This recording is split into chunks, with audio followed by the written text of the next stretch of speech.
Hey guys, in this video I'm going to show you how to delete your Royal Match account. If you find this video helpful, please consider to like this video and subscribe to my channel. In saying that, let's just jump straight into the video. Okay, so what we first need to do is open up a Royal Match and sign into your account. Now, once we've done that, we want to click on the gear icon and then click onto support.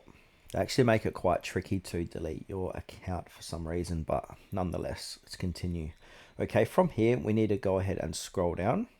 Now, we want to go ahead and select My Game Progress.